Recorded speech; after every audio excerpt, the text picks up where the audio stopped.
Okay, so finally, we finished all these sections, all the different ways these questions can get asked, and the last thing we're going to do is this word problem. Again, really important this unit to pay attention to the word problems because there just aren't that many of them, and the kind you're going to get asked are very similar to the kind that you see here.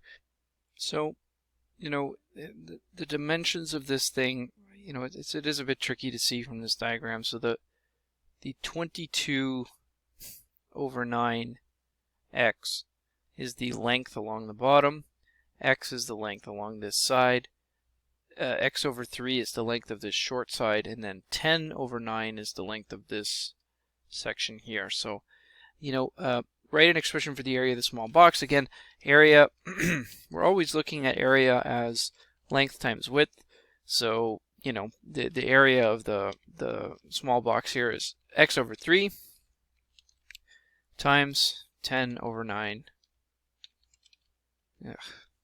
10 over 9x. Okay, now again, how do you multiply?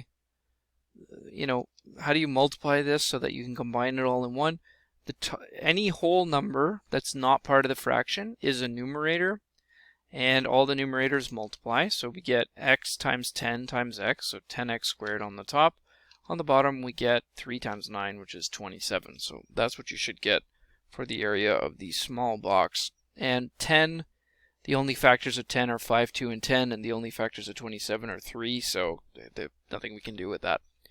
Then it says write an expression for the area of the large box. Okay, so let's just call this AS for small, and then we will go and write an area for expression for the large box. So AL, or AL, okay, so the length is 22 over 9x, which we are going to multiply by the width, which is just x.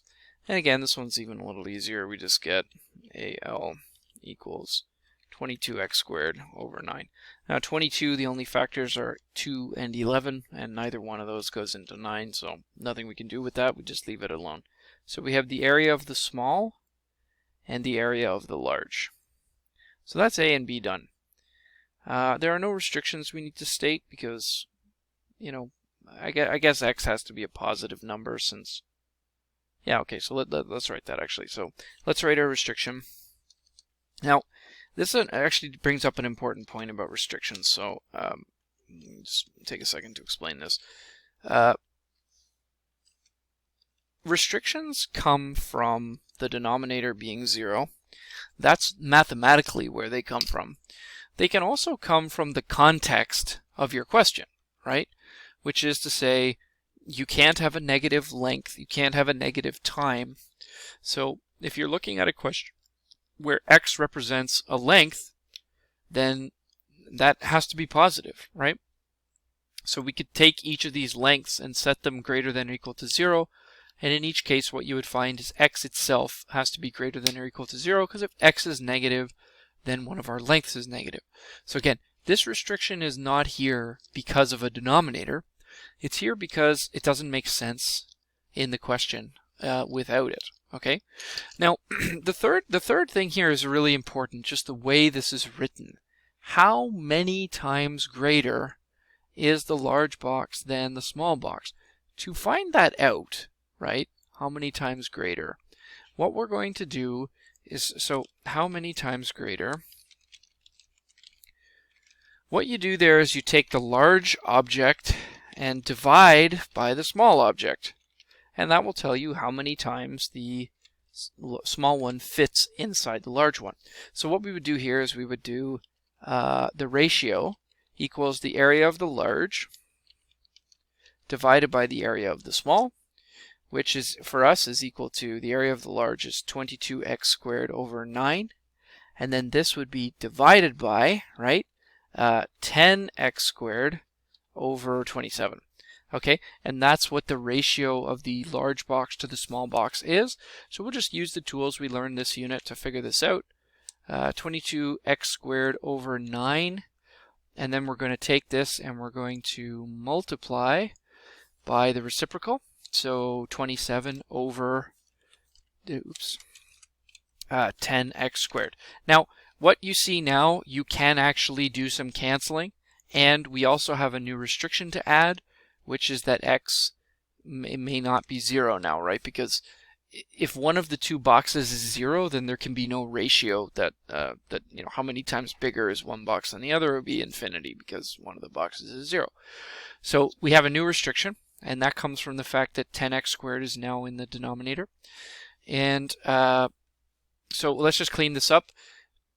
27 on the top can be divided by 9. You get 3 over 1. And the 22 and the 10 can both be divided by 2. So we get 11 times 3 on the top. So let's just write it like this. 11, 3, and x squared. On the bottom, we have the 9 is totally gone, and the 10 is down to a 5, and it also has an x squared. Now you can easily see that both have an x squared, and this can be simplified to 33 over 5. So to answer the question, the big box is 33 over 5 times bigger than the small box. 33 over 5, by the way, is 6.6 times bigger. Okay, so that would be another way of saying what it is we've seen here. So again, just quickly with this one, let's just check our work here. So we have 22. So again, the large function is 22 over 9x times x. The small function is x over 3. So small x over 3 times 10x over 9. Okay, and then what we're going to do is we're going to do the large over the small, and we're going to have GeoGebra simplify f. And it comes up with this constant 33 over 5. Okay, so again, that's one I definitely think you should look over and try and read and understand. It's a very similar question to what I'm going to ask you, where you need to tell me a ratio, or how many times bigger is one thing than another. Remember, to do that, all you do is put the big thing on the top and the small thing on the bottom. Pretty straightforward. To multiply, factor, cancel, numerator times numerator, denominator times denominator, state your restrictions. When you're dividing, okay, factor, flip over the division part so that you're multiplying by the reciprocal, cancel, multiply, and cancel. Okay? To get the restrictions, basically you have to keep doing this every step of your question. Make sure that every step of your question you look at your denominator and you ask yourself, is any x value in this denominator something that I have not already restricted but that would make 0? So in this question is a really good example. I looked through and I went through one by one. What are all the ways the denominator can be 0? Then I looked at when I was working on the question, I got to the next step where I flipped this part over and make it multiplication. And now there are some new things on the bottom that can't be 0 that I added on, right? So you got to be aware of that. Be careful as you move through a question. Anytime something's in the denominator, that denominator cannot be 0. So for the rest of today, you can try your assignment, which is a new assignment that is out today. You're also good to work on your homework here. Remember that the quiz for this unit covers up until lesson 3. It does not include lesson 4.